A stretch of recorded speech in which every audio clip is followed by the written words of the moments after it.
Salut les turfeuses, salut les turfeurs, bienvenue pour un nouveau pronostic de Benoît Requin. Merci pour vos likes, pour vos commentaires, n'hésitez pas à vous abonner pour recevoir tous mes pronostics tous les jours et pour accéder à tous mes tickets pour la course du Quintet, rendez-vous directement dans mon commentaire épinglé. Ok, place au pronostic du Quintet du mercredi 2 mars, direction Paris-Vincennes pour le prix de Sedan. 3 attelés, 2100 mètres, 15 partants, réunion 1, course 1, indice de confiance 3 sur 5. Petit retour sur le Quintet à l'envers du mardi 1er mars. Il y a eu du trouble fait à l'arrivée. Ok, c'est parti, on commence le pronostic et on commence avec le numéro 1, Faulet-Buissonnet. Et on écoute son entraîneur Jean-Marie Monclin.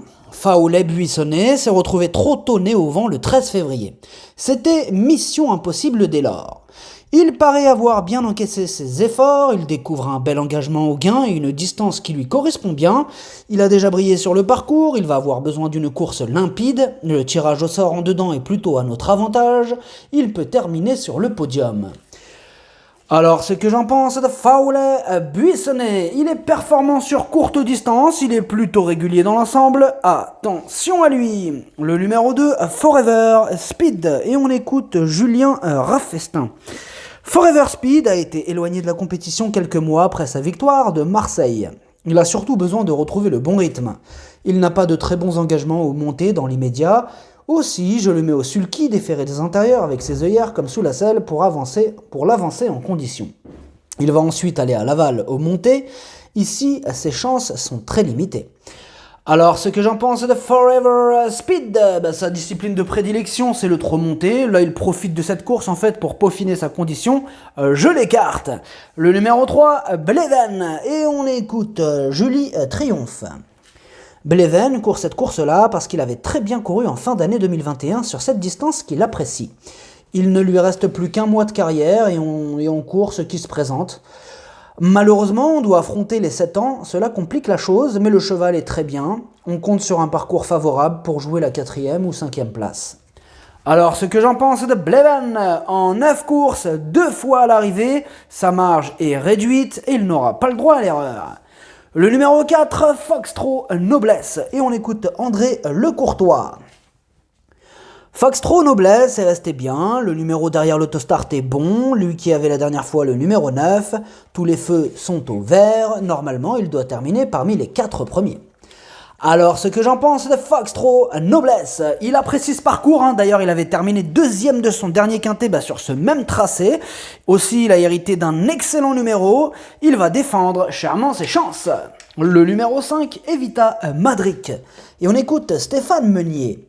Evita Madric a retrouvé son meilleur niveau et a prouvé lors de sa victoire du 9 février qu'elle était très compétitive pour le succès à ce niveau.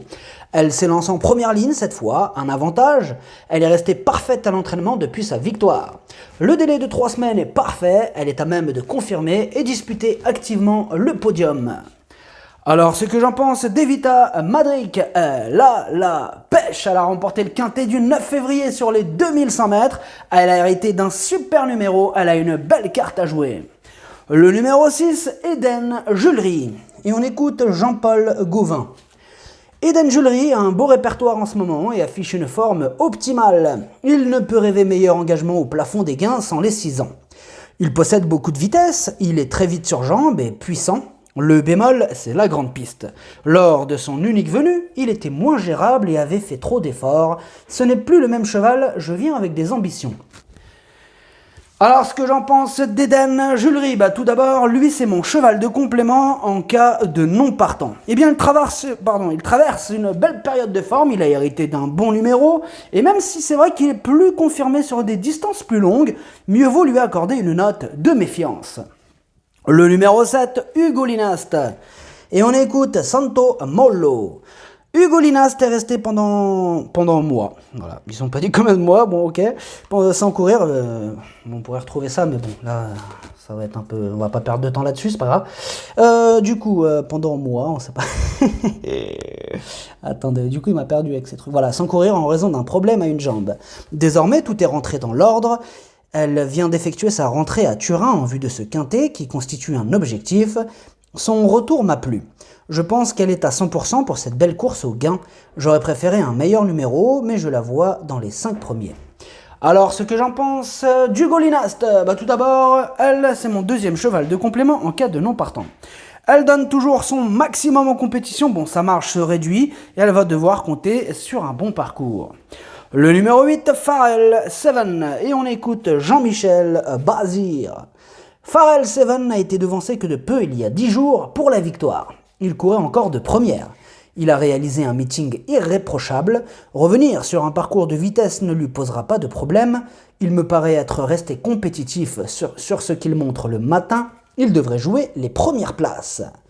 Alors, ce que j'en pense de Pharrell 7, il est dans une forme olympique. Il est en plein dans sa catégorie et il s'annonce redoutable. Le numéro 9, Fille du Chêne, et on écoute Julien Lemaire. Fille du Chêne a hérité du numéro 9. Il va falloir se ranger dans un dos assez rapidement. Cela va se jouer dans les 600 premiers mètres. Elle est bien rentrée de cagne. À l'entraînement, elle est égale à elle-même, sans trop être démonstrative. On va viser une place. Alors, ce que j'en pense de Fille du Chêne, elle est régulière et compétitive. Bon, elle va quand même devoir composer avec ce numéro 9, c'est vrai.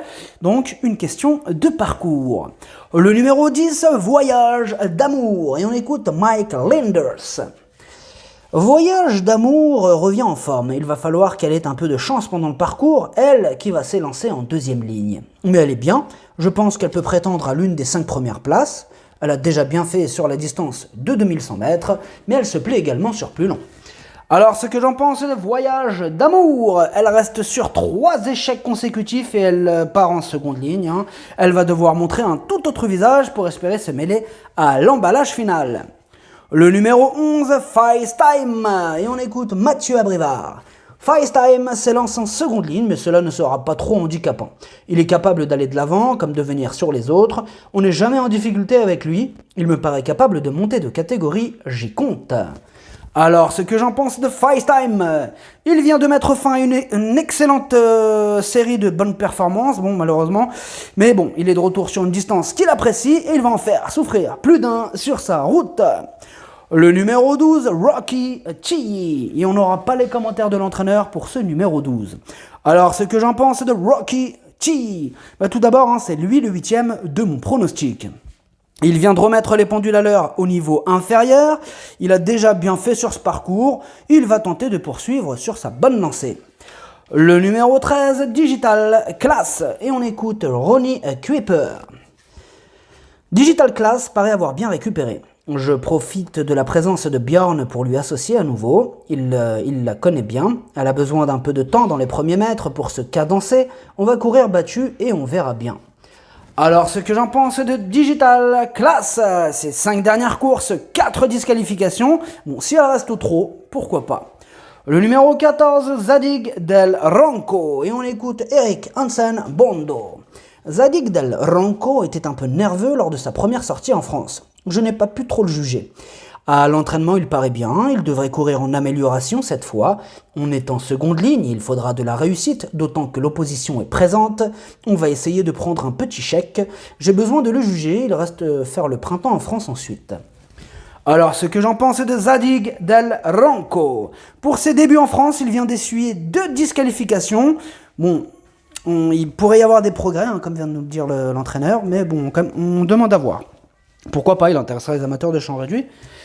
Ouais, moi je l'ai pas retenu dans un champ réduit, pourquoi pas. Le numéro 15, Vicky Laxmi. On n'aura pas les commentaires de l'entraîneur de ce numéro 15. Alors, ce que j'en pense de Vicky Laxmi. Il a la pêche. Il a remporté le quintet du 15 février. Il retrouve les 2100 mètres comme lors de son dernier quintet. Il est incontournable.